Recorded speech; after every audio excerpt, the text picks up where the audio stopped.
Alright, Chevy Volt versus Prius. Which one's better for Uber drivers? We're going to compare 2015 and 2016 Chevy Volt. First thing you need to know is 2015 is not a good idea, or older, because there's no middle seat in the back. About 5% of your passengers rather, are going to be 4 people, and this only fits 3. So 2016 model has the middle seat in the back. It's very important, especially for Lyft. And it varies by region what is required, how many seats are required, what kind of cars that Uber and Lyft will let you have. So double check with them before you get your car. So good thing about Volts though is they go 40 miles on all electric. Now the plug-in Prius, this is not it, this is the oldest Prius, but to get an idea, the plug-in Prius only goes 11 miles on all electric. Now if you're buying it, the Priuses are less expensive, but you kind of get what you pay for. The Priuses are slower. If you're going to use this as your regular car as well, you want to know all its behaviors. So the Volt is more fun to drive, and you don't have to worry about the gas for 40 miles. So you can drive around like normal and accelerate even quickly and not have to worry too much about the gas for the first 40 miles. And if you're a part-time driver, the Volt would be great too, because the first 40 miles of your driving, you don't have to pay for gas. Okay, another big difference. The bad part of the Volt is the big blind spots in the front and back. So the big pillars in the front and back, look on the inside, you can see how big that pillar is.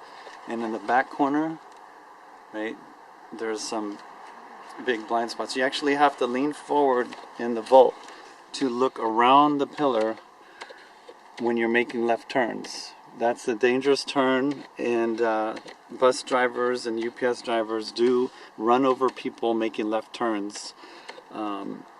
So just that's important to know about the Volt. The base model of the Volt is $35,000, which does not include the backup camera, which I've had no backup camera ever, and I got used to it.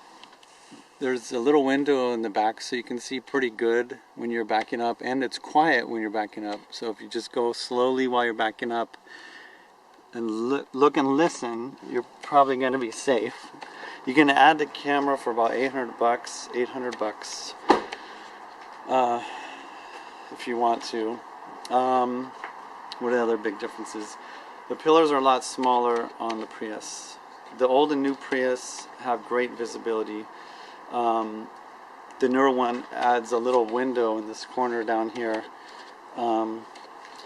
So any other questions, let me know. Let's show you the trunk of this Volt.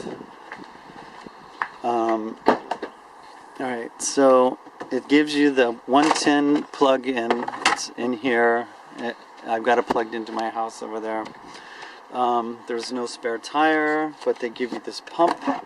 So what you can do is use that white tube to put in the fix-a-flat stuff. Then use, the black tube to put in the air. Alright, it's a nice little pump there. You can even use it to check your air pressure. What I noticed though is I have to put about 40 pounds when it's cold, and then the air gauges that are built into the tires will say 38.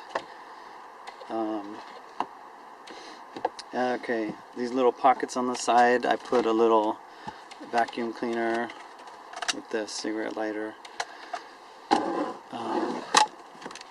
to keep it clean for your passengers.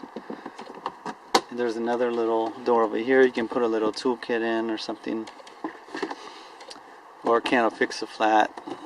If you want another extra spare can of Fix-A-Flat, you could put it in there. These seats fold down. There's a little lever right here and they'll fold all the way flat. Alright, and it comes with a cargo net that clips into here. Volt goes 40 miles all electric. Plug-in Prius goes 11 miles all electric. Right? So if you don't want to buy gas, most people find the Volt is gonna give them that situation where they're not buying gas. Other big difference, the Volt has a $7,500 federal rebate if it's still active at the time you're watching this video. Plus, if you're in California, $1,500 from the state. The plug-in Prius gives $2,500 from the federal because it has a smaller battery. So that's bigger battery gives bigger federal rebate. Now, the next question is buy versus lease. If you buy the Volt, you get the $7,500 plus the $1,500. If you lease it, you get the $1,500 right away, but you don't get the $7,500 until you bought it. So at the end of the lease, you have the option to buy it. And I haven't done this yet, but I would assume if it's still available at the time, you could get it when you buy it. It's quiet. It's more quieter than the Prius. It has OnStar. What I like about it for Uber is the safety features. So here's the OnStar. Where is it? On the roof here. Yeah. So it has this turn-by-turn navigation that works with the app that comes with the car. It's got that SOS button. So if an emergency, you got a crazy customer, you could actually press that SOS button and a real live human comes on the phone and talks to you. Also, if you get in a car crash, a real live human comes over this speakers and asks us if everyone's okay in the car. I think only Chevys have OnStar, so that's a good reason to consider Chevy as an Uber or Lyft car. I also think Chevys are quieter because of this OnStar, because you couldn't hear them talking very well if you had a noisy, a lot of road noise type of car. So they do a great job. These new Chevys, they're built really well, solid, no squeaks like in the old days. Alright, that light means the Volt is charging. When it's blinking, it means it's done charging. So the Volt by default, if someone just unplugs this, it's going to set off an alarm. So what happens with electrical cars is there's usually often two spots and one plug to share. So you got to look at the person who's plugged in. If they're done charging, you can actually unplug their car and move it over to your car. If you do that to Volt cars, a lot of times, probably most of the time, their car alarm's gonna go off. But you can disable that alarm. That alarm, it's called a theft, cord theft, because, well, see, my cord, it goes into my house, so no one can steal it. But a lot of plugs are outside the house. So if I had an outlet right here, for example, someone could take my whole power cord, right? Then they'd have a spare power cord, which would be nice. The car only comes with one. So by default, they have this alarm thing. So the way to disable it, you gotta turn on the car, and you gotta go to a menu. Let's see if I can remember. Config. And vehicle settings. Let me turn off this beep.